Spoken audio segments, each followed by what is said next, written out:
bienvenue sur la chaîne initiationphoto.com. Je suis Florent Letertre et je réponds à l'une des questions que j'ai reçues sur le sondage de mon blog.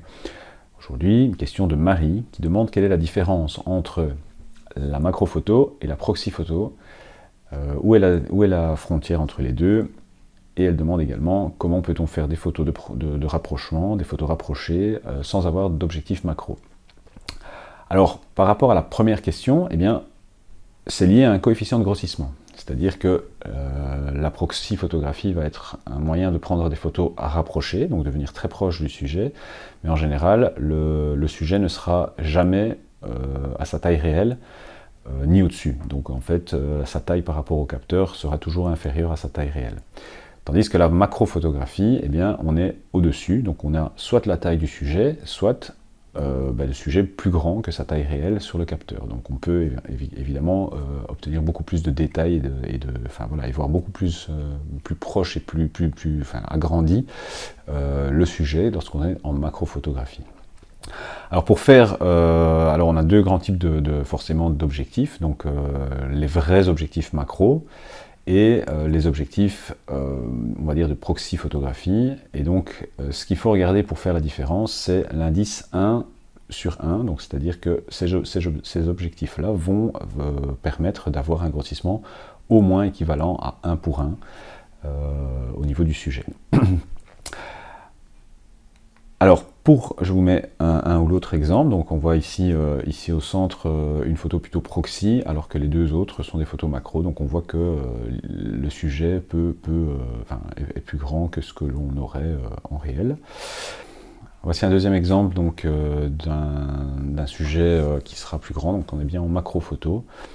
Personnellement, j'utilise un objectif de 105 mm macro, qui permet d'aller vraiment très proche. Et ça, c'est une photo, effectivement, qu'on peut obtenir avec cet objectif.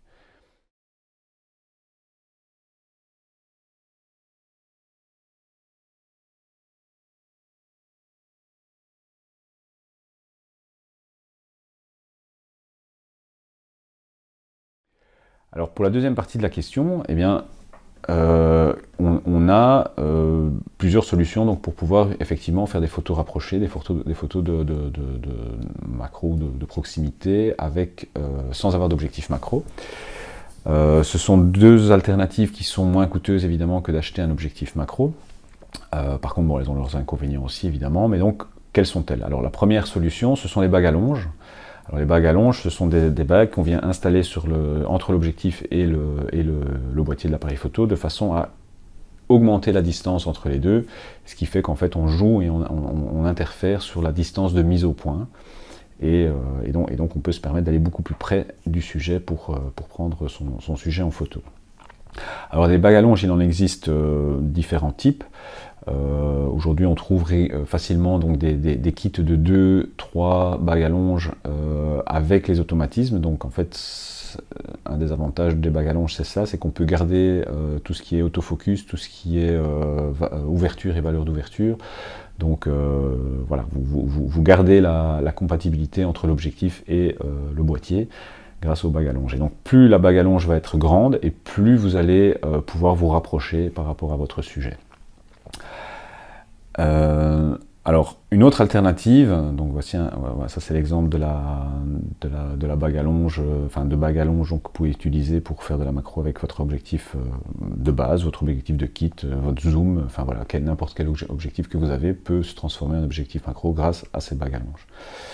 La deuxième alternative, qui est un petit peu encore moins coûteuse, mais qui a pas mal d'inconvénients, donc c'est la bague d'adaptation, une bague inverseuse. Donc en fait, c'est une bague qu'on vient fixer sur la face avant de l'objectif et qui a la baïonnette, le système de fixation de votre boîtier, donc que ce soit Canon, Nikon, etc. Et donc vous inversez votre objectif, et en l'inversant, ça vous permet de pouvoir justement réduire la distance de mise au point, et donc vous pouvez l'utiliser en macro. Alors il y a deux inconvénients.